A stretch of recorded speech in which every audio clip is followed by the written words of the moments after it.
One thing I keep hearing over and over again that I'm going to answer right now is, how could this happen? It's kind of simple. There's a lot to the theory that, they start chipping away at different groups of people and no one says anything because it's not them. And they chip away at another group because it's not them, so they stay silent and chip away at all these different groups. And then when they finally get to the one that people belong to, there's nowhere else to stand up for them. That applies to everything. Now, we have been watching the isolation, the divide and conquer in slow motion for decades. Most of us didn't even realize how powerful it was happening and how deeply it was actually happening. And it took an schmucktoid Cheeto von Schützenpants to actually recognize how divided we are now. We never really needed to be. That's the part we're figuring out.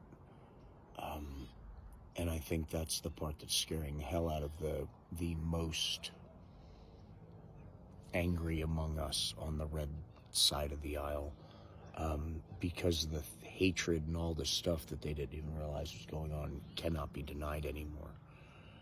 So when we have the politics becoming taboo to have a conversation, building since the 70s, 80s, 90s, and just getting more and more of a taboo. So, don't talk politics, don't, all the jokes, don't talk politics in a bar, don't talk, blah, blah, blah. Why not? Why has it become such a taboo conversation? Why can't it be something that we used to be able to just disagree with and be okay with the person we're talking to? Even the subject of that has become more taboo. And here we are in 2025 in the land of free speech and awesomeness that everyone used to look up to. And we have talk show hosts being taken off the air because they offended some silver spoon trust fund baby that's never really had to work a day in his life. A man who had a salary at the age of 3 of $200,000 a year, who somehow grew up with gold plating on everything he touched, convincing the most marginalized group, and I mean the red hats, the smart people don't like him, his own words, those types actually feeling that he is one of them, has got to be the biggest, most successful con job in the history of this country, to the point where this man is now paving over the rose garden, cutting down 200-year-old trees because he wants to put up a ballroom so he could have parties because he doesn't plan on leaving. This is where we are. We have gold covering the White House.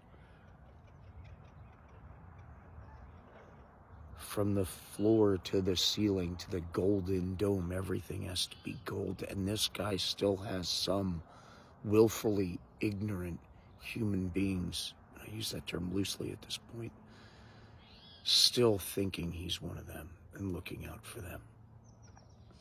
As we see 17 million people getting kicked off health care and hospitals closing all around us, and veterans who have given their legs and life and limbs, literally, for our very freedoms that he is shitting all over and tearing to shreds in front of us, for that Constitution that used to be one of the most important things the Republicans would say they're defending, to them not even noticing that he only printed 11 amendments next to a sticky page Bible, and that wasn't a message, because all those other amendments that accidentally weren't printed are the ones that are purposely being destroyed. And yet they still, as they read his tweets from a gold toilet at 1 a.m., believe he's one of them.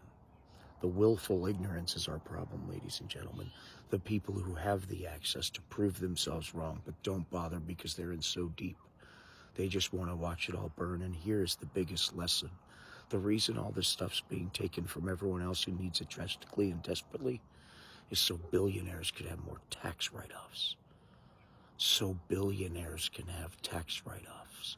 So your companies charging you the tariffs don't have to pay taxes either. Let that sink in.